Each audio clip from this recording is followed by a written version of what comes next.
하나님께서 우리에게 주신 계명을 크게 둘로 나누면은 하나는 하나님을 사랑하라는 것이고 또 하나는 이웃을 사랑하라는 것입니다. 우리는 하나님께 주신 이 두 가지의 큰 계명을 통해서 기독교의 존재적 의미를 우리는 찾을 수가 있습니다. 특히 부활하신 예수님께서 하늘에 성천하실 일을 눈앞에 두시고 크게 두 가지를 제자들에게 명을 합니다. 이때도 그 근원적인 바탕이 하나님 사랑과 이웃 사랑이었습니다. 우리가 하나님을 향해서 예배 드리는 것도 하나님을 사랑하며 우리가 전도하는 것도 우리가 이웃을 사랑하는 그 바탕이 근본이 근원이 이루어진 것입니다. 그렇기 때문에 교회는요, 이 두 가지 근본에서 벗어나면 안 됩니다. 하나님을 사랑하는 근본과 이웃을 사랑하는 근본에서 교회는 벗어나면 교회가 아닙니다. 예수님께서는 이와 같이 성천하시면서 제자들에게 두 가지를 명하게 됩니다. 너희들은 이것을 반드시 지켜라. 그러면서 예수님께서 무엇을 명하는가 하면 제일 첫 번째, 예루살렘을 떠나지 말 것을 명합니다. 그리고는 두 번째 이어서 예수님께서 예루살렘을 떠나도록 명을 합니다. 이 두 가지를 예수님께서 철저히 지키라고 말씀을 합니다. 그러면은 예수님께서 말씀하신 첫 번째 분부였던 예루살렘을 왜 떠나지 마라 그랬을까?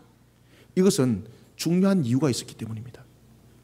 예수님께서는 자신이 성천하시고 제자들에게 이렇게 말씀하십니다. 너희들은 몇 날이 지나지 않아서 내가 나의 영인 또 다른 보혜사 영을 너희에게 보내줄 것이니 너희는 이 예루살렘을 떠나지 말고 마가다락방에서 너희들은 그때를 기다리고 있으라. 왜 그렇습니까? 이 마가다락방은 우리가 이 땅 위에 세우신 최초의 하나님의 교회입니다.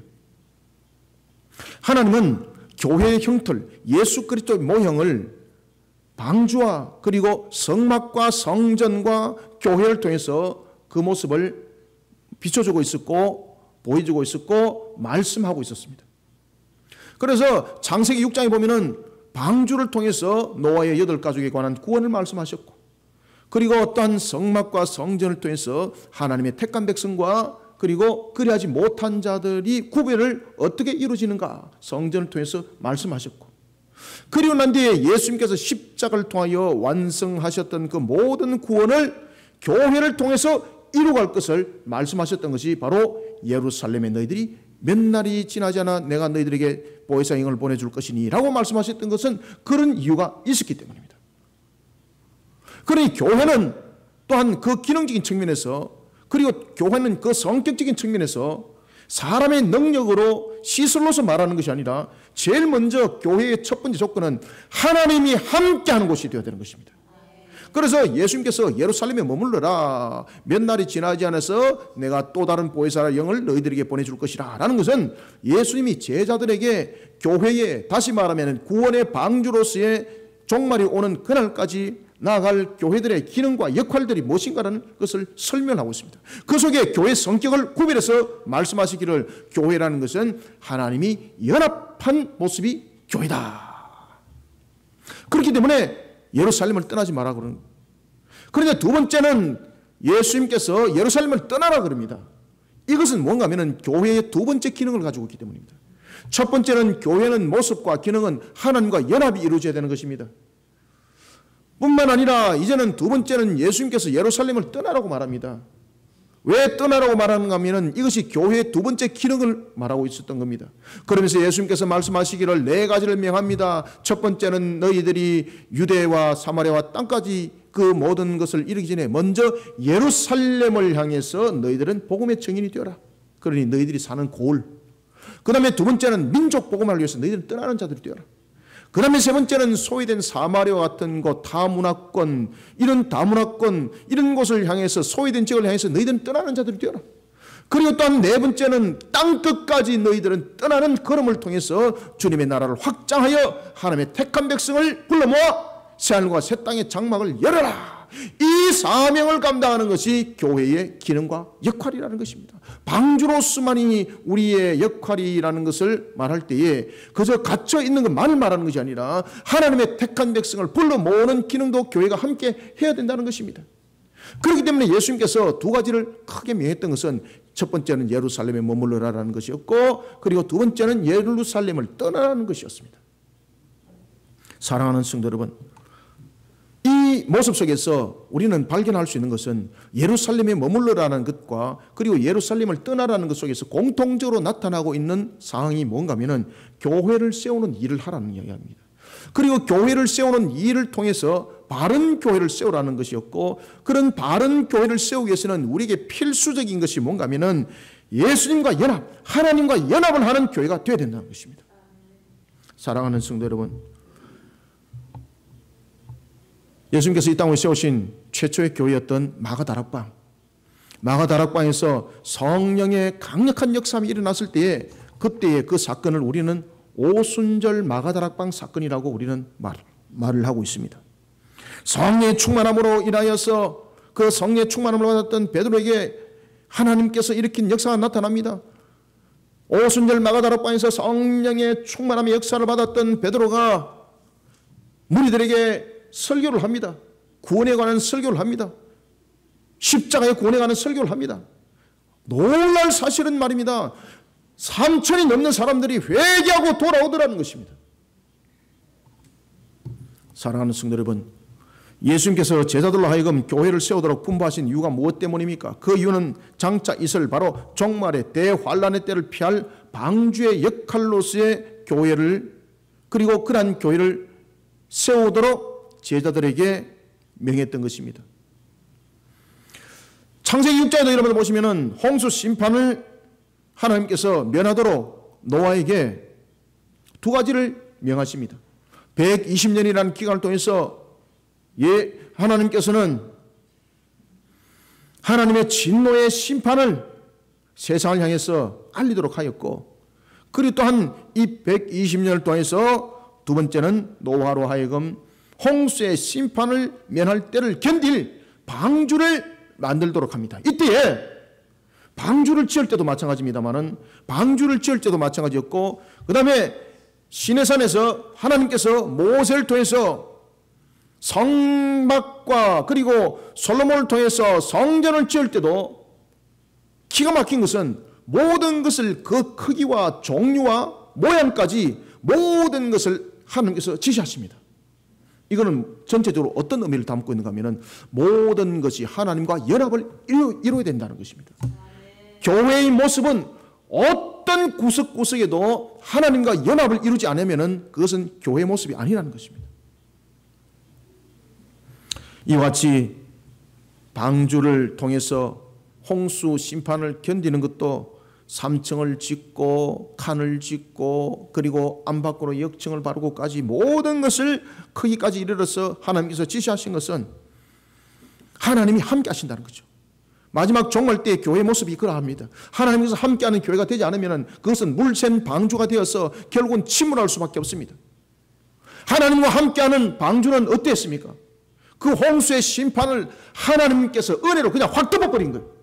하나님께서 그 방주를 은혜로 확 덮어버려가지고 어떤 그 홍수로 인하여서 피해 당하지 않도록, 어떤 흔들림도 있지 않도록, 그 방주 안에 들은 자들은 그 어느 누구도 상함과 해함을 입지 않도록 하나님이 지키시는 것입니다. 이와 같이 오늘도 우리에게 주신 말씀을 우리가 삶과 잘 깨닫고 하나님께서 우리에게 이 시대를 향해서 말씀하십니다. 하나님이 함께하는 교회를 세우라고 말입니다. 그러면 우리는 이 마지막 종말을 이겨나가고 우리의 신앙을 견고하게 세워나가고 정말로 하나님의 결실을 맺는 아름다운 교회가 되기 위해서는, 그런 하나님과 함께하는 교회가 되기 위해서는 우리는 어떻게 하나님과 함께하는 교회의 모습을 만들어 가야 되는가라는 것입니다. 사랑하는 성도 여러분, 우리는 세 가지의 모습으로 하나님과 함께하는 교회를 만들어 가야 합니다. 교회는 두 가지 모양의 교회가 있습니다. 하나는 우리가 함께 모여서 하나님께 집단으로 예배하는 교회가 있는가 하면은, 그런 눈에 보이는 유형 교회가 있는가 하면은, 주님께서 또한 우리를 그 이름으로 값을 산 성도들의 무형 교회가 있습니다. 따라서 우리는 이와 같이 무형 교회와 유형 교회들이 마지막 종말을 향해서 달려갈 때 하나님께서 함께하는 그런 아름다운 교회로 만들어져야 되는데, 그러기 위해서는 우리는 어떤 모습의 교회 형태를 만들어 가야 되는가, 어떻게 하나님과 함께하는 교회를 만들어 가야 되는가, 세 가지를 만들어 갑시다. 첫 번째 43절을 우리가 한번 읽어보겠습니다. 시작. 사람마다 두려워하는데 사도들로 말미암아 기사와 표적이 많이 많이 나타나니. 아멘. 그러면서 44절과 45절에 보면은 믿는 사람들이 다 함께 모여서 모든 물건들을 서로 통용하고 재산과 그 소유를 팔아서 각 사람에게 필요에 따라서 나눠주고, 이 이야기들 코이노니아에 대한 그 내용들을 다루고 있습니다. 이것을 통해서 저와 여러분들이 이제 깨달아야 될 것이 있는데, 우리의 교회의 성격과 모습들입니다. 첫 번째로 교회와 성경의 모습들은 여러분들요, 세상의 탐욕 속에 빠져버리면 찾을 길은 아무것도 없습니다. 그러면 우리는 오늘도 우리의 교회의 모습들은 어떻게 되는가 하면요, 하나님의 징표가 살아서 움직여야 됩니다. 그러면 어떻게 우리는 하나님의 징표를 살아 움직이도록 해야 되는가? 먼저 43절부터 45절 통해서 먼저 첫 번째 돌이켜보면은 살아계신 하나님께서 명하신 영육간의 섬김입니다. 살아계신 하나님께서 명하신 영육간의 섬김과 나눔의 실천의 정표를 세상을 향해서 흘려보내면서 하나님과 함께하는 교회를 만들어가야 합니다. 흘려보내는 교회가 되어야 됩니다. 이때 흘려보내는 교회가 될 때에 영육간의 섬김을 흘려보내야 합니다. 영육간의 섬김은 오늘 본문에 나타나고 있는 이 44절에, 이 내용의 44절에 정확하게 설명하고 있습니다. 마가다락방의 사건과 베드로를 통한 3,000명이 넘는 사람들의 대회개, 그리고 사도들을 중심으로 일어났던 많은 기사와 표적, 그로 인해서 사람들이 나타났던 것이 두려움을 가지기 시작합니다. 이 보통이 아니거든요. 이야, 정말로 그들의 말이 맞구나. 그리고 교회는 살아계신 하나님의 정표를 진정하게 나타내는 모습으로 초대교회가 코이노니아를 이루기 시작합니다. 그러니까 여러분들요, 초대교회의 모습을 보면은 우리의 원래 교회들이 어떠해야 되는가를 정확하게 여러분들 표현하고 설명하고 있는 것을 볼 수가 있습니다. 따라서 초대교회의 모습 속에서 대표적으로 나타났던 모습이 바로 코이노니아, 나눔이었거든요. 이 코이노니아 나눔에서 어떤 나눔을 이뤘는가 여러분 한번 보십시오. 이 속에서 과연 어떤 이야기를 하고 있는지, 우리는 어떻게 하나님께서 함께하는 교회를 만들어 가야 되는지, 어떤 코이노니아를 통해서 우리는 하나님이 함께하는 교회를 만들어 가야 되는지를 말씀하실 때에 44절과 45절을 주목하셔야 됩니다. 함께 읽어보겠습니다. 시작. 믿는 사람들이 다 함께 있어 모든 물건을 서로 통용하고 또 재산과 소유를 팔아 각 사람의 필요를 따라 나누어 주며. 아멘. 이게 다른 데서는 은혜 안 받고 뒤에 팔아서 나눠준 것을 은혜 받아가지고 야야 네가 팔아가지고 날로 나눠줘야지. 지금 주님께서 그 말씀하시고 있는 것 아닙니다. 그러니까 우리 속에 이게 인본주의가 딱 성립이 되니까 계산이 그렇게밖에 주어지지 않는 겁니다. 지금 여기서 말하는 코이노니아는 그 단계를 넘어서는 겁니다. 그렇기 때문에 살아계신 하나님께서 명하신 영육간의 섬김과 나눔이 실천하는 정표로 나타나는 거예요. 실천하는 정표로 나타나야 된다는 겁니다. 이것이 코이노니아로 나타나는 것입니다. 그런 코이노니아를 나타낼 때에 하나님과 함께하면서 이 모든 것을 나타내야 되는 것입니다. 마가다락방의 사건과 베드로를 통한 3,000명이 넘는 이 대회개운동, 그러면서 모든 물건들을 서로 통용하고라는 이 내용이 딱 등장합니다. 특히 모든 물건을 서로 통용하고라는 것은 재산의 소유를 그 사람들이 어떻게 생각하고 있는가라는 것을 우리에게 표현하고 있습니다. 자, 여러분들, 모든 물건을 서로 통용했다는 것은 어떤 의미를 담고 있습니까? 지금 이 진정한 코이노니아, 살아계신 하나님의 진정한 교회의 모습은 첫 번째, 우리의 물질적인 개념들이 똑바로 세워져야 된다는 겁니다. 물질적 개념 속에서 하나님께서 나에게 주심을 아는 믿음이 먼저 세워져야 된다는 것입니다. 그러니 오늘도 모든 물건들을 서로 통용하라는 것은 재산에 대한 이 소유가 누구의 것인가를 알았다는 겁니다. 목사님은 집도 없고 아무것도 없어하고 지금 그런 소리를 크게 이야기를 하고 있는데, 내가 가지고 있는 집이 이거 얼마나 피땀 흘려가지고 제가 마련한 집인데 이것이 나의 것이 아니라고요? 이것을 팔아줘 서로 통용하라고요? 이제 이래 보면 이제 여러분들 마귀가 그대로 역사합니다. 옳거니 잘하고 있습니다. 어째 그래 똑바로 말하고 있노? 그렇게 말해야 되지. 그런데 오늘 본문에 보면 여러분 뭐라고 말하고 있는가 하면 44절 주목해 보십시오. 믿는 사람이라고 딱 이야기를 하고 있습니다. 믿는 사람이. 여러분들, 이 믿는 사람이라는 것은 내가 부자 되기를 믿는 사람이 아니고 모든 것은 창조주 하나님의 것인 것을 믿는 믿음이 있어야 됩니다. 우리의 구원은 예수 그리스도를 통해서 우리가 구원이 된다는 것을 믿는 믿음이 있어야 되는 것입니다. 그러니 다시 말하면 하나님의 살아계신 그 말씀을 믿는 믿음입니다. 그렇기 때문에 모든 물건을 서로 통용하고라는 것은 제일 먼저 첫 번째, 소유에 있어서 아무런 욕심이 없는 것을 말합니다. 여러분들 소유에 관해서 욕심이 생기기 시작하면요, 하나님 눈에 보지 않습니다. 마음에 안 들면 하나님 쥐 던져버리고 뒷간에 놔놨다가 또 끄잡아내갖고 또 대충 쓰다가 또 던져버리고 이런 식으로 하는 겁니다, 여러분들. 그래서 오늘 이 모든 모습 속에서 하나님이 함께하는 교회를 만들기 위해서는 제일 먼저 믿는 사람이 되어야 된다는 얘기입니다. 믿는 사람이 되지 않고는 하나님이 함께하는 교회 성립되지 않습니다, 여러분들. 모든 것은 천지 만물은 하나님의 창조인 것을 여러분 믿으십니까? 우리는 부활하여서 저 천성에 영원히 살아갈 우리는 하나님의 택한 백성이로 그리고 하나님의 자녀로서의 소유를 가진 자임을, 기업을 가지고 이미 있는 자임을, 천국의 기업을 이미 가지고 있는 자임을 여러분 믿으십니까? 이런 자 속에 살아나는 것들은 뭔가 하면요, 세상의 소유를 바라보는 눈동자는 달라질 수밖에 없다는 것입니다. 그래서 믿는 사람이라고 먼저 말씀을 하는 거예요, 여러분들. 따지고 보니까 야, 이거 맞죠, 그죠? 그래서 믿는 사람이라고 말하면서 모든 물건을 서로 통용한다는 것은 첫 번째, 소유에 대해서 욕심을 가지고 있지 않다는 겁니다. 그 다음에 두 번째는 이 욕심이 어떤 방법에 통해서, 물리적인 것을 통해서 다른 사람이 내게 호통을 쳐서 또는 네가 거기에 대해서 욕심내면은 너 지옥 간대, 이런 어떤 강압적인 것을 통해서 그것을 피하기 위해서 내가 욕심을 버렸다는 것이 아니라 자신의 소유를 팔을 정도로 진정하게 자발적으로 자신의 모든 부분에 대해서 자발성의 행위를 통해서 자신이 그 모든 것을 가슴에 안고 그리고 자신의 욕심을 버려놓는 자체가 어떤 물리적인 행동을 통해서가 아니라 스스로 자발적인 모습에 의해서 그것이 이루어졌다라는 것입니다. 그렇기 때문에 믿는 사람이라고 말하고 있는 것입니다. 자신의 소유를 팔아서 어떻게 했다는 이야기입니까? 믿는 사람이 자신의 소유를 팔아서 나눠줬습니다. 믿는 사람이 왜? 하나님의 말씀대로 순복하기 위해서. 믿는 사람이, 아시겠습니까? 따라서 하나님의 교회는 제일 먼저 살아계신 하나님, 그 하나님께서 명하신 영육 간의 섬김과 나눔이 형성이 되어야 됩니다. 그러기 위해서는 우리가 무엇보다도 믿는 사람이 되어야 되는 거예요, 여러분들요. 믿는 사람이 되지 못하니까 여러분들 보십시오. 참 기가 차는데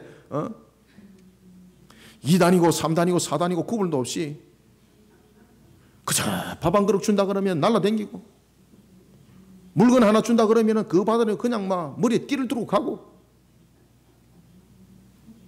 믿는 사람이 되시기 바랍니다. 믿는 사람이 되어야 되는 거예요, 여러분들요. 주 예수 그리스도를 믿어라. 그러면 너와 내 집이 구원을 받으리라. 믿는 사람이 되시길 바랍니다. 오직 예수 그리스도 외에는 구원의 길이 없다는 것을 믿는 사람이 되시길 바랍니다. 이런 믿는 사람은요, 소유 욕에 대해서 하나님께서 나에게 왜 소유를 주신가를 깨달았다는 이야기입니다. 지금 이게. 자, 다시 한 번 더 44절 읽습니다. 시작. 믿는 사람이 다 함께 있어 모든 물건을 서로 통용하고. 아멘. 아멘. 믿는 사람이. 그러니까 믿는 사람이 딱 되니까 하나님께서 나에게 왜 물질을 주는가 알았다는 이야기입니다. 그래서 여러분들 보십시오. 아무것도 정말로 가진 것이 없는 사람들이 부를 누리기 시작할 때에 그에게 나타나는 것이 대부분의 사람들 속에서 나타나는 것들이 누리려고 하는 것들이 나타나지만은 정말로 믿는 사람은요, 그래야지 않습니다. 진짜로 믿는 사람들 보십시오. 아무것도 소유가 없었던 자신의 과거의 모습을 돌아보면서 이때다 한번 누려보자, 이것이 아니라 자신의 소유가 아니라 하나님의 소유임을 알고 자신의 소유를 세상을 향해서 흘려보내기 시작합니다. 그래서 믿는 사람이라고 말하는 겁니다. 믿는 사람은요, 자신의 소유를 팔아서 나누고 그러면서 헐벗고 가난한 자, 연약한 형제들을 돌아보는 일에, 흘려보는 일들을 섬기는 일에 얼마나 기쁜지 모른다 이 말입니다. 그런데 믿는 사람이 되지 못하니까 호주머니에 넣었다 뺐다 안에서 그냥 다 썩어버리고. 여러분들요, 자신에 있는 것을 내어놓아서 다른 사람을 한번 섬겨보십시오. 얼마나 여러분 기쁜지 모릅니다. 한번 해보십시오, 여러분들요. 믿는 사람이 되십시오. 믿는 사람이. 믿는 사람이 되면은요, 나를 통해서 하나님께서 섬기게 하는 것이 얼마나 감사한지 몰라요. 그러니까 그런 사람들은 하나님께서 더 갖다 부어주는 거예요. 왜? 믿는 사람이 통용을 하기 때문에, 흘려보내기 때문에. 그러니까 하나님께서 갖다 부어줄 수밖에 없는 거예요. 그러니 진정한 교회는, 하나님이 함께하는 교회는 제일 먼저 첫 번째 조건, 믿는 사람이 돼야 돼요. 믿는 사람이. 믿는 사람이 된다는 것은 살아계신 하나님께서 명하신 그런 영육 간의 섬김과 나눔을 기쁨으로 실천하는 정표, 흘려보내는 그런 사역을 기쁨으로 감당하는 거예요, 여러분들요. 그래서 믿는 사람이라고 말하는 겁니다.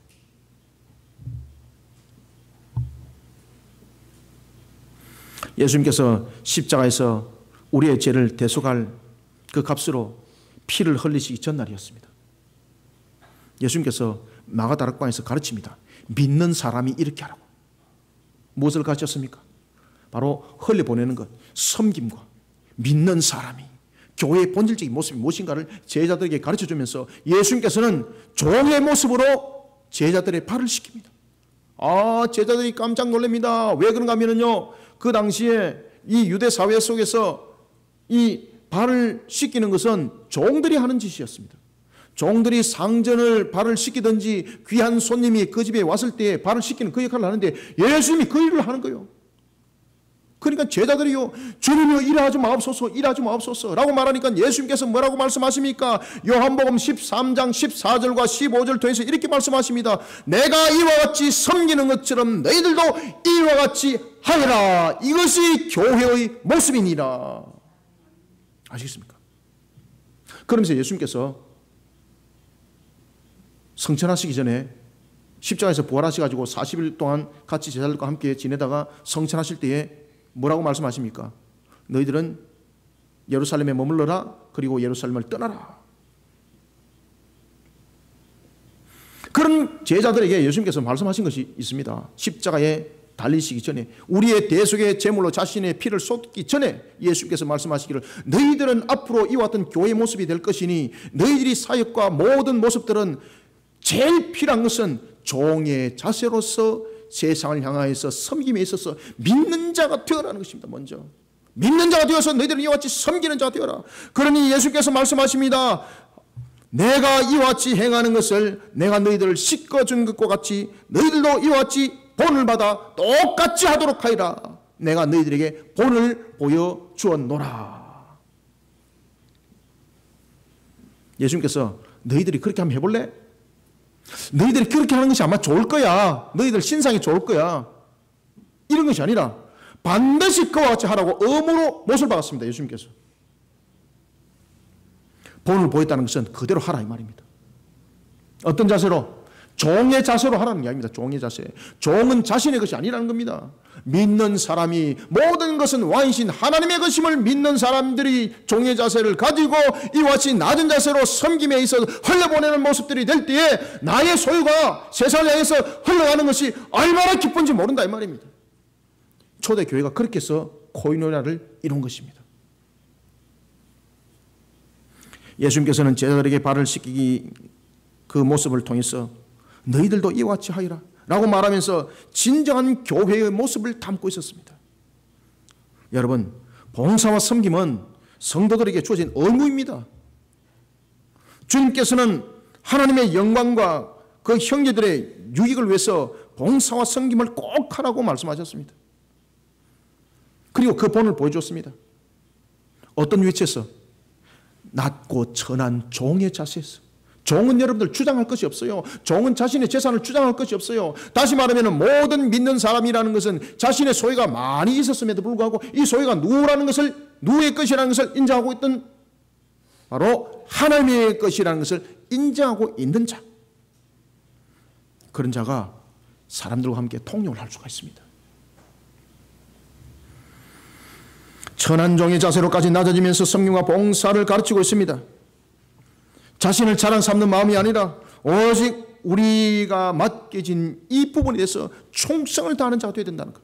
하나님께서 여러분들에게 물질을 주었습니까? 그러면 이것을 가지고 주의 일을 하라는 것입니다. 그런데 44절을 가만히 읽어보십시오. 그런데 주님께서는 우리에게 준 것이 두 가지가 있다는 겁니다. 그래서 단어를 어떤 단어를 쓰고 있는가 하면 모든이라고 하는 단어를 썼습니다. 모든 물건. 여기서 여러분 모든이라는 것은 어떤 단어를 쓰고 있을까? 그냥 물건이라 하면 되는데 왜 모든 물건이라는 단어를 썼을까라는 것입니다. 그래서 원어 성경을 보면 보다 더 정확하게 알 수가 있습니다. 여기서 말하는 모든 물건이라는 것은 우리가 눈에 보이는 어떤 물질적인 부분뿐만 아니라 모든이라는 것은 무엇을 함께 담고 있습니까? 정신적인 것, 영적인 문제를 함께 담고 있다는 거예요. 그러면 여기서 모든 것이라는 것은 모든 것을 통용하라는 것은 어떤 물건이라는 금전적인 가치만을 가지고 말하는 것이 아니라 정신적이고 영적인 가치를 가지고 있는 그러한 하나님의 말씀, 그 말씀을 우리는 함께 물질과 함께 세상을 향해서 섬기고 나누는 일에 교회가 되어야 된다는 것입니다. 그런 일에 먼저 믿는 사람들이 되시길 바랍니다. 올바르게 섬기지 못하면 교회가 아닙니다. 교회는 어떤 물질적인 나눔만 통해서 그런 섬김만을 통해서 우리는 교회라 말하면 반쪽짜리 교회입니다. 그런가 하면 또한 영적인 문제만을 말하고 있다면 그것 또한 반쪽짜리 교회입니다. 그래서 여기서 모든이라고 말을 하고 있습니다. 모든 물건이라는 것은 바로 우리에게 말하고 있는 어떤 물질적인 것들과 그리고 또한 영적 정신적인 것을 함께 담고 있는 것입니다. 따라서 우리가 하나님과 함께하는 교회로서 우리가 주님의 뜻을 이어나갈 때는 무엇보다도 우리가 세상을 향해서 흘려보내는 교회가 되어야 하는 것입니다. 그러면서 우리가 영적으로 더욱더 건강해지고 아름다운 교회를 만들어가야 되는 것입니다. 그때 우리는 믿는 사람이 되어서 또한 하나님께서 주신 진리의 말씀을 세상 가운데 흘려보내고 그리고 또한 하나님께서 나에게 주신 그 물질 통해서 연약하고 가난한 자들, 헐벗은 자들을 도와주는 그 일들에 주님의 사랑을 담아라 이 말입니다. 주님의 사랑을 담아라. 주님께서 우리에게 두 가지의 큰 계명을 줬습니다. 하나님을 사랑하는 계명을 줬고 이웃을 사랑하는 계명을 줬습니다. 교회가 그 기능을 그 모습을 잃어버리면 교회는 교회가 아니라는 것입니다. 그러면 일들을 하기 위해서는 우리가 영육 간의 일들을 행하라는 이야기입니다. 하나님의 진리의 말씀을 흘려보내면서 그들을 건강하게 만들어 정말로 하나님의 사랑을 증가하는 모습이 되고 뿐만 아니라 나에게 주은 그 물질을 통해서 세상 속의 섬김과 나눔을 통해서 그것 또한 사명을 함께 감당해 나가라는 것입니다. 사랑하는 성도 여러분, 살아계신 하나님께서 명하신 이런 영육 간의 섬김과 나눔의 실천의 정표를 세상을 향해서 흘려보내면서 하나님께서 함께하는 교회를 우리 모두 만들어가기를 소망합니다. 그 다음에 두 번째는 우리가 이제 46절을 한번 읽어보겠습니다. 시작. 날마다 마음을 같이하여 성전에 모이기를 힘쓰고 집에서 떡을 떼며 기쁨과 순전한 마음으로 음식을 먹고 아멘. 야, 이게 여러분들 보면은 지금 46절이 우리에게 굉장한 이야기를 하고 있습니다. 지금 44절도 여러분들 제가 말씀드렸죠, 그죠? 굉장한 이야기를 하고 있었죠. 교회 모습들이 어떻게 돼야 된다. 그래서 앞에 단어를 쓸 때 먼저 믿는 사람들이라고 딱 이야기를 했다. 그죠? 그 다음에 오늘 46절에 보면은 날마다 마음을 같이하여라는 단어를 쓰고 있습니다. 같이하여. 중요한 거예요, 이게. 같이하여, 같이하여. 같이 한다는 것은 뭡니까? 연합을 이룬다는 뜻이에요. 연합. 유니온. 연합을 한다는 거예요. 유니온. 연합을 한다. 그러면 누가 연합을 하는가? 하나님과 연합을 이루어야 합니다. 여러분들 하나님과 연합을 이루어야 됩니다. 그러면은 우리가 하나님과 연합을 이루면서 우리 모습들이 어떻게 하나님이 함께하는 교회를 만들어 가야 되는가? 두 번째입니다. 예배하기를 힘쓰는 교회를 하나님과 연합하여서 예배하기를 힘쓰는 교회를 만들어 가야 합니다. 뿐만 아니라 영이 새로워지고 기쁨과 순전한 마음이 가득하는 그런 하나님과 연합을 이루어가는 하나님이 함께하는 교회를 만들어 가야 합니다. 예배하기를 힘쓰는 교회, 영이 새로워지며 기쁨과 순전한 마음이 가득하도록 예수님과 연합을 이루어가는 하나님이 함께하는 교회를 만들어 갑시다. 하나님이 우리에게 그것을 원하고 계세요. 이런 속에 우리는 종말에 우리의 모습들이 단단해진 그런 박힌 목과 같이 우리의 신앙들이 만들어져 나가는 겁니다. 아무도 빼지 못하는 것. 악한 것들이 우리를 미혹해서 빼지 못하는 단단한 박힌 못이 되는 겁니다. 초대교회 성도들은 영적인 교제뿐만 아니라 물질적으로도 서로 도와왔음을 우리는 볼 수가 있습니다. 당시 떡을 뗀다는 이 예찬은요, 단순한 어떤 나눔이 아니었습니다. 우리는 여러분들 보면은 성찬 예식 때 보면 떡을 이렇게 하나 주는데, 우리 참 그 신석순 집사님이 참 얼마나 재밌는 말씀을 하셨는데, 처음에 교회 왔더만은 아이고 보니까 떡 쪼가리도 쪼개만하더만은 나눠주지도 안 하고 저끼리만 먹고 내가 안 하면 몰라 그랬더만은 못 먹게 하고, 또 우리 집사님 또 이제 잘 드시잖아요, 그죠? 세례를 받으시고. 이와 같이 당시에 초대교회 때는 이 조만한 그런 떡 쪼가리를 주는 것이 아니라 그 당시에 예찬은요, 식사였습니다. 식사. 우리 교회 점심 식사가 여러분들 보면은 이런 의미를 담고 있습니다. 그래서 제가 성경대로 성도들의 식사를 점심 식사가 될 수 있도록 대접하는 우리는 코인회를 이뤄야 된다.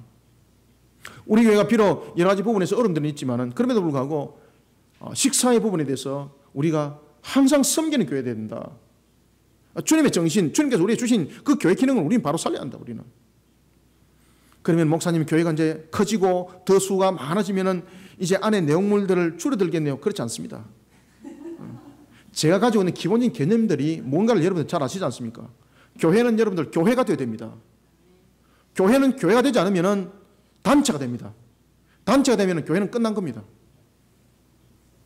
저희들은 단체를 만들고자 하지 않습니다. 저희들은 교회를 세우고자 하는 것입니다. 그 당시에 초대교회 때에 당시에 예찬을 나눌 때에 그들은 식사를 했습니다. 왜냐하면요, 그 당시에 먹을 것이 엄청 귀했거든요.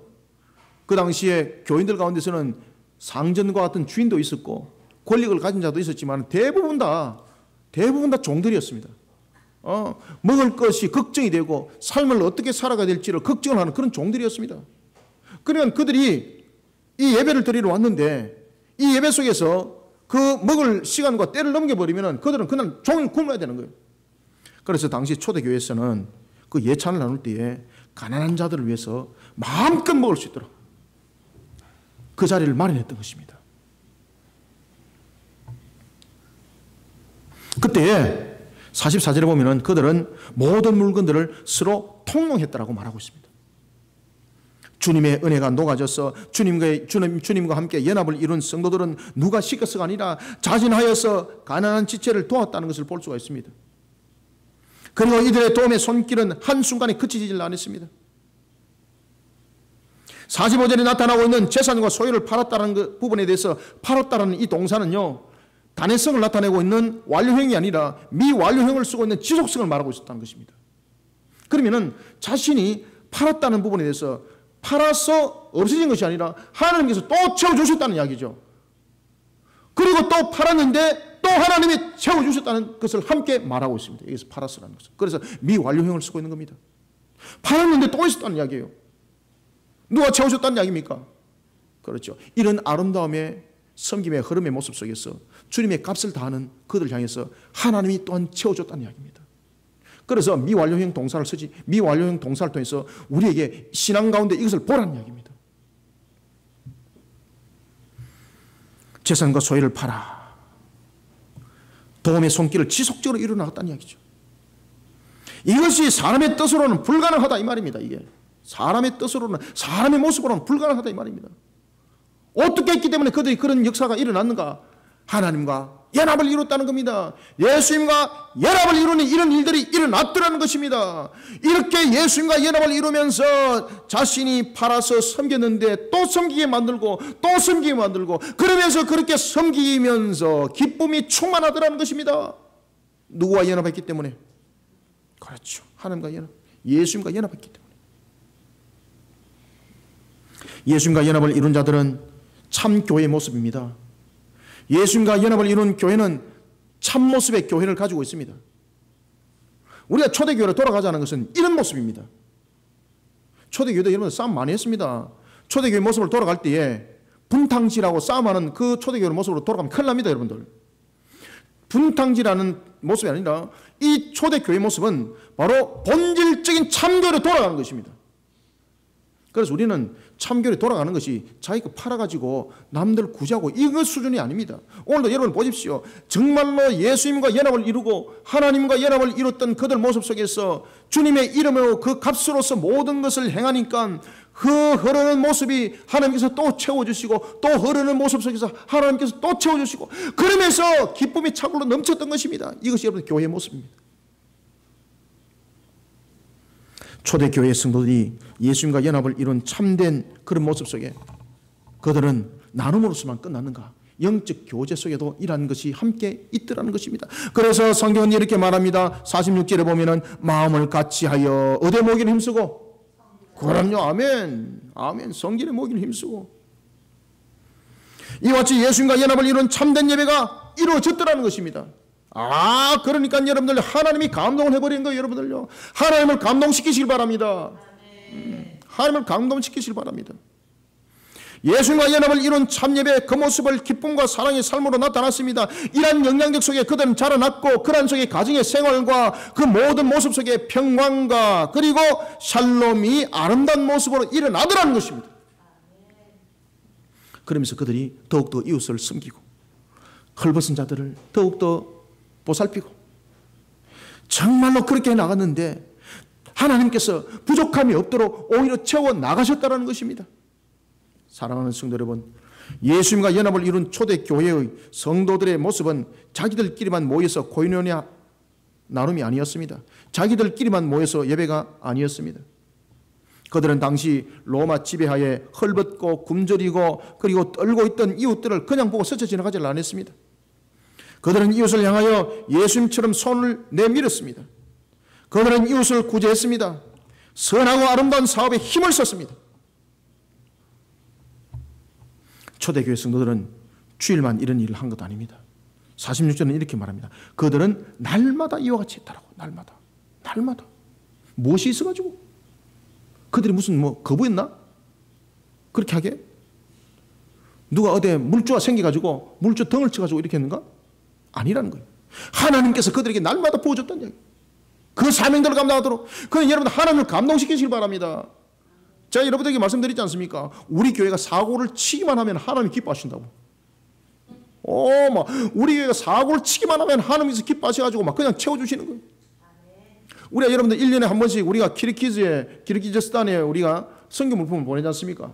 그리고 우리가 이제 북한 선교도 하고 일본 선교도 내년에 또 일본 선교가 이제 플러스 되는데 인도, 북한, 중국 선교를 우리가 하지 않습니까? 사실은 너무너무 버거울 정도로 하지 않습니까? 그런데 우리가 그렇게 사고를 치니까 하나님께서 여러분들요 기가 막히게 길을 인도하는데 우리 교회 모 집사님 한 분이 중고 매매 사이트에다가 글을 올렸습니다. 우리가 이렇게 선교 물품을 보내려고 합니다. 그러니 우리 교회가 하려고 하는데 누구든지 물품들이 있으면 저희들 교회로 보내주면 감사하겠습니다. 금요 기도회를 제가 내려와야 되는데 한 분이 제 핸드폰으로 전화가 왔어요. 제가 모르는 사람이에요. 그래가지고 그분이 전화 와가지고 뭐라 그러는가 하면은 글 올리는 거 봤습니다. 내가 글 안 올렸는데. 그러니까 보니까 우리 집사님 한 분이 글을 올렸다 그러더라고. 예, 맞습니다. 예. 그러니까 뭐라고 말씀하시는가 하면요. 박스를 좀 보내주십시오. 박스를 보내주시면 넣어서 교회로 보내주겠습니다. 그래 어디 계십니까? 라고 말하니까 우리 교회에서 그렇게 많이 떨어지지 않은 남구에 계시고 우리는 어디입니까? 우리는 해운대구에 있고 얼마 멀지 않습니다. 이렇게 말씀드리니까 그러면은 제가 실고 교회를 한번 가보겠습니다. 그러더라고요. 그러면서 또 한 번은요. 우리가 성도들 교리 공부를 해야 될 시간인데 한 분이 밑에 내려와 있다고 우리 집사님이 빨리 목사님 한번 내려가 봐주세요. 그래서 또 밑에 내려가 봤습니다. 내려가 보니까요. 그 한 분이 양손에다가 연필을 갖다 가득 들고 우리 교회까지 들고 온 거예요. 여러분들 양손에. 내 연필을 봐도 그래 많이 보긴 처음이네. 그래서 제가 이분이 연필 공장을 하나 뭘 하나 제가 물어봤습니다. 아이고 감사합니다. 그래 어째 이걸 들고 왔습니까? 그러니까 이야기를 하니까 우리 집사님 한 분이 사이트에 올리는 것을 봤대요. 그래서 그 나라에 제가 이 보탬이 되기 위해서 이것을 선교 물품으로 보내기를 원합니다. 얼마나 감사한지. 하나님이 사고를 치기만 하면 채워주시더라고요. 여러분들요. 사고를 칠 때에 자기 욕심에 사고를 채우기 위해서 사고 치지 마시고 하나님이 기뻐하는 사고를 치시기 바랍니다. 하나님이 기뻐하는 사고를 치니까 여러분들 하나님이 세상 천지 예수 안 믿는 사람까지 보내가지고 여러분들요 성교하게 만들고 얼마나 감사한지 여러분들요. 그러니까 제가 금요 기도에 내려왔는데 제가 누구를 위해서 기도했겠습니까? 그래서 제가 그분 보고 이름을 제가 불러달라 그랬습니다. 그래서 제가 금요 기도 때 여러분들요 그분의 이름을 외치면서 여러분들 제가 함께 기도를 했었어요. 제가요 하나님 불신자를 통해서도 역사를 이렇게 세우시는 주님 감사합니다. 이분이 우리 교회에서 섬김의 손길이 되어서 그에게 복이 돌아갈 때 예수 그리스도를 믿어 참복 누리게 하여 주시옵소서. 역사 일어날 줄 믿으시기 바랍니다. 왜냐하면 하나님이 기뻐하는 사고를 쳤거든요 이제. 그러니까 제가요 막 얼마나 기쁜지 막 금요 기도 때 막 그냥 방방 날아다니는 그냥 얼마나 감사하고 얼마나 기쁜지 막. 사랑하는 성도 여러분, 하나님이 기뻐하는 사고를 치시기 바랍니다. 예수 그리스도와 연합을 이루어서 하나님이 기뻐하는 사고 치시길 바랍니다. 연합을 이루되 여러분들 예배하기를 힘쓰는 교회 영이 새로워지고 그리고 기쁨과 순전한 마음이 가득 차도록 예수님과 연합을 이루되 여러분들요 예수님과 연합을 이루어서 함께하는 교회를 만들어가는 일에 힘쓰는 우리 성도들이 되시길 바랍니다. 이런 교회 하나님이 기억하세요 여러분들. 이런 성도 하나님이 잊을 수가 없어요 여러분들요. 예수님과 연합을 이룬 성도는 십자가의 사랑으로 서로 아끼며 사랑할 수밖에 없습니다. 그리고 이웃과도 하나님의 사랑의 교제를 나누기를 즐겨하는 순전한 마음으로 가득 차 있습니다. 이런 성도들에게 나타나는 대표적인 것이 무엇입니까? 영이 새로워지는 거예요. 영이. 그러면서 영이 새로워지는 것을 내가 느끼는 거예요. 여러분들 아시겠습니까? 한번 해보십시오. 제 말이 맞는지 안 맞는지. 영이 새로워지는 것을 정말 느껴요. 여러분들요. 자신이 느낀다니까요. 제가 김해 기도소에 인성교육을 가서 그리고 전체 집회를 제가 인도를 할 때였습니다. 재수자 중에서 나와서 특송을 했습니다. 제가 여러분들 알잖아요. 이 사람이 목으로 부르는지 가슴으로 부르는지 신앙의 고백으로 부르는지. 제가 그분이 찬양하는 것을 듣고 제가 앉아서 울었습니다. 제가. 그리고 그분이 찬양 끝나고 난 뒤에 제가 얼굴을 봤습니다. 야, 하나님이 이 사람을 여기 몰아놓고 진짜 사람 만들어 가구나. 영이 새로워진 것을 내가 봤습니다. 여러분들요. 그분도 느꼈어요. 그러면서 울먹울먹 하면서 들어가죠. 정말로 찬양을 멋지게 잘 부르느냐고요? 제가 부르면 더 잘 부릅니다. 제 여러분들 목소리가 또 얼마나 큽니까? 그죠? 옥타브도 얼마나 많이 또 저는 또 올라갑니까? 근데 이분은 음악성은 완전 꽝이에요. 완전 꽝. 그런데 듣는 제가 감동을 받는 거죠. 제가. 음악성은 완전 제로인데. 그러면서 그분의 얼굴을 보니까요. 영이 새로워지는 거예요. 영이 새로워지는 거예요. 사랑하는 성도 여러분, 예수님과 연합을 이루게 되면요, 우리의 영이 새로워짐을 우리는 스스로 느끼게 되고 다른 사람도 그것을 통해서 은혜를 받게 되어 있습니다. 교회는 그렇게 되어야 되는 것입니다. 하나님 보시기에 기뻐하는 교회, 바로 하나님을 감동시키는 교회입니다. 하나님께서는 예수님과 연합을 이루어서 봉사와 섬김을 통하여 하나님의 영광을 나타내기를 원하셨습니다. 그러면서 이러한 교회를 통해서 또한 부흥의 불길을 태우기를 원하고 계십니다. 사랑하는 성도 여러분, 예배하기를 힘쓰는 교회, 영이 새로워지며 기쁨과 순전한 마음이 가득하도록 예수님과 연합을 이루어가는 하나님이 함께하는 교회를 만들어가는 우리 모두가 되기를 소망합니다. 그 다음에는 세 번째는 우리가 어떤 함께하는 교회를 만들어가야 되는가? 47절 한번 읽읍시다. 시작. 하나님을 찬미하며 또 온 백성에게 칭송받으니 주께서 구원받는 사람을 날마다 더하게 하시니라. 아멘. 세 번째는요, 사람들에게 칭송받는 교회가 되어야 됩니다. 제가 여러분들요, 이 시대 속에 우리 교회들 정말로 슬픈 단어가 하나가 있습니다. 우리 교회들 속에 들려지는 슬픈 단어가 뭔가 하면 단체라는 단어입니다. 단체. 세상 사람들이, 불신자들이 교회를 향해서 단체로 보고 있습니다. 단체로. 참 슬프죠. 우리는 여러분 생명체입니다. 단체가 아니라 우리는 생명체입니다. 생명의 근원이신 그분께서 우리에게 피값으로 산 곳입니다. 이곳이. 그런데 단체가 되어버렸습니다. 왜 그렇습니까? 영향력을 잃어버렸기 때문입니다. 따라서 우리는 마지막으로 세 번째, 하나님으로부터 인정받는 교회가 될 뿐만 아니라 불신사회로부터도 칭송받는 그런 하나님이 함께하는 교회를 우리는 만들어가야 합니다. 여러분, 우리가 왜 봉사와 섬겨야 하는지 또 다른 이유는 바로 하나님의 형상을 향한 하나님의 뜻을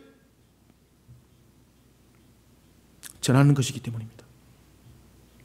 왜 우리가 봉사와 섬김을 해야 되는가? 그것은 바로 하나님의 형상을 향한 하나님의 뜻을 전하는 것입니다. 한국 교회를 향해서 많은 사람들이 외칠 때에 외마디가 한마디가 있습니다.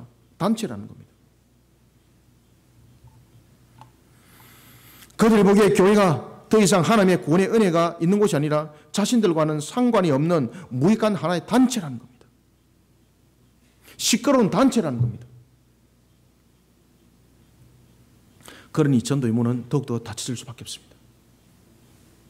그러나 우리는 그러한 그들을 외면하지 말아야 합니다. 그 속에서 우리는 주님의 음성을 들어야 합니다. 우리를 향한 하나님의 징책입니다. 에베소 교회를 향해서 주께서 말씀하셨습니다. 너의 첫사랑을 회복시켜라. 그 주님의 음성입니다. 하나님의 형상이라는 것은 하나님의 은혜를 의존하면서 살아가야 될 존재라는 것을 말하고 있습니다.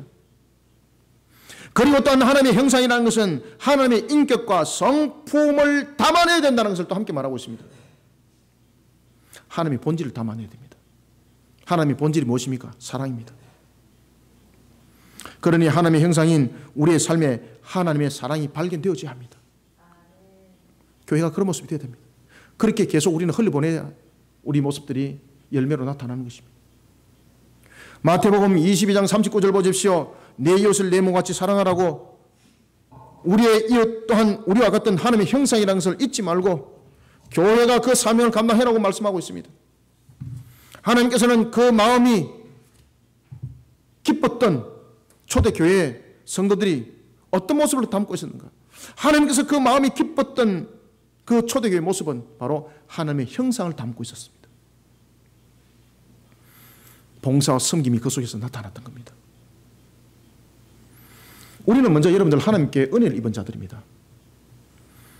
마태복음 5장 13절과 14절을 보면은 주님께서 우리에게 너희들은 이미 빛이라고 말씀하고 계셨고 너희들은 이미 소금이라고 말씀하셨습니다.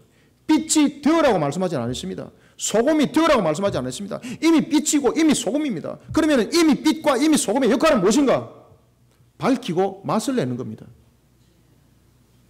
그러니 우리는 세상을 향해서 세상의 사람들이 우리를 향해서 단체라고 욕을 할 때 우리의 모습을 돌이켜보면서 우리는 회개하고 우리로 하여금 똑바로 쓰라는 주님의 음성입니다. 네가 빛이 되지 못했기 때문에 네가 소금이 되지 못했기 때문에 라고 주님의 음성이 들리시는 것이라고 여러분들은 영적으로 들으셔야 되는 것입니다.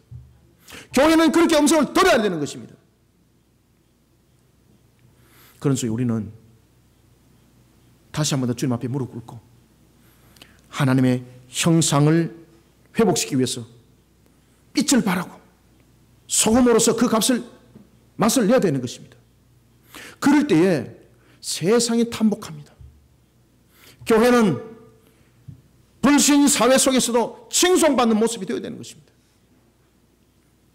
사랑하는 성도 여러분, 소금으로서 우리가 제 역할을 감당할 때에 이미 우리는 빛입니다. 빛으로서 그 역할을 제대로 나갈 때에 우리는 하나님으로부터만 인정받는 것이 아니라 불신 사회로부터도 칭송받는 하나님이 함께하는 교회가 된다는 것을 바라보시고 오늘도 우리가 빛으로 그리고 소금으로 그 역할을 잘 감당해 나가면서 하나님께서 함께하는 교회로 만들어가는 우리 그리심교회 우리 모두가 되기를 축원합니다.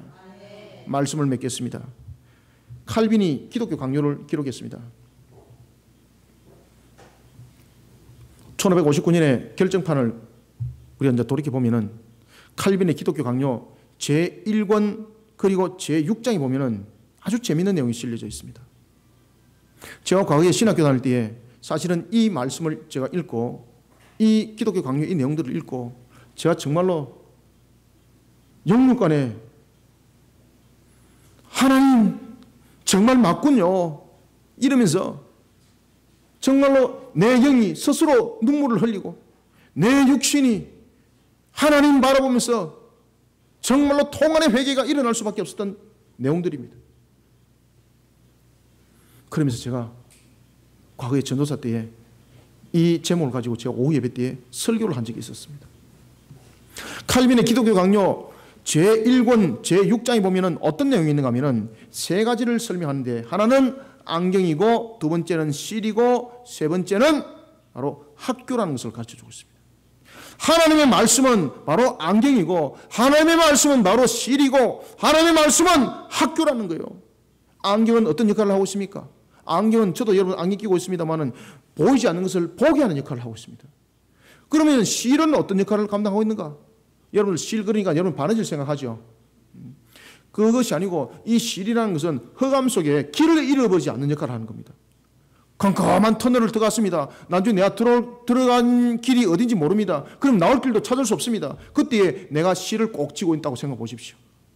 그 실타래가 끊어지지 아니하고 그 실타래가 계속 풀려가지고 내가 그 굴을 들어갔을 때에 나올 길을 어떻게 찾습니까? 이 실만 따라 놓으면은 그 길을 찾아 다시 놓을 수가 있는 거예요. 이와 같이 하나님의 말씀은 이와 같이 우리로 하여금 길을 잃지 않도록 만든다는 겁니다. 그런가 하면은 하나님의 말씀은 바로 가르치는 역할의 학교를 우리에게 말하고 있다는 것입니다. 사랑하는 성도 여러분, 하나님께서 함께하는 교회는 그 기능에 있어서 세상 사람들 하여금 하나님을 똑바로 바라볼 수 있는 그런 영혼들의 안경이 되어줘야 합니다. 그리고 세상의 영혼들 향해서 실과 같은 올바른 안내자가 되어줘야 합니다. 그런가 하면은 예수님과 연합을 이룬 십자가 신앙으로 세상을 품고, 그리고 그 영혼들을 사랑할 뿐만 아니라 그 영혼들을 하여금 주님께로 똑바로 향할 수 있도록 학교가 되어줘야 하는 것입니다. 이런 교회 기능, 이런 안경과 같고 실과 같은 그런 학교와 같은 교회 기능을 가지지 못하면 정말로 이것은 교회인가?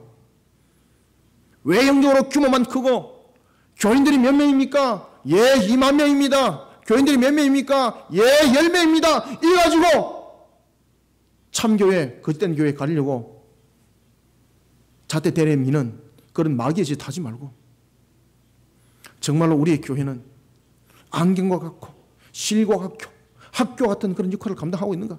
정말로 주님이 함께하는 정말로 그 기쁜 교회의 모습을 가지고 있는가? 우리는 되돌아볼 줄 알아야 합니다.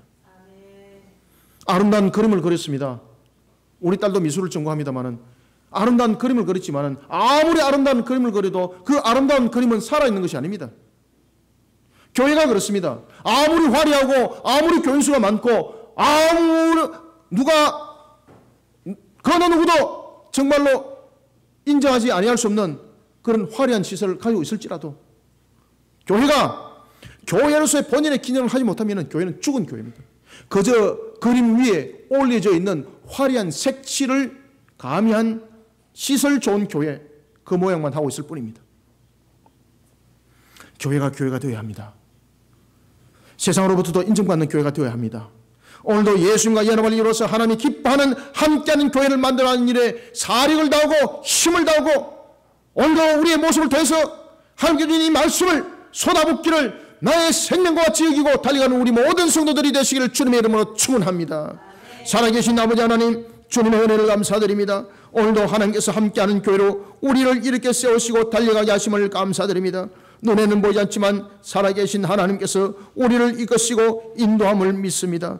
오늘도 하나님의 그 음성을 믿음의 귀로 듣게 하시고 우리와 하여금 깨달아 알게 하심을 감사드립니다. 하나님, 오늘도 우리에게 함께하는 하나님의 교회에 대한 중요한 세 가지의 요인들 우리에게 주셨사오니 이 모든 것들이 하늘의 문이 열리는 말씀이 되게 하여 주시고 우리 모든 성도들 속에 은혜의 담비의 꼴의 양식 되게 하여 주시옵소서.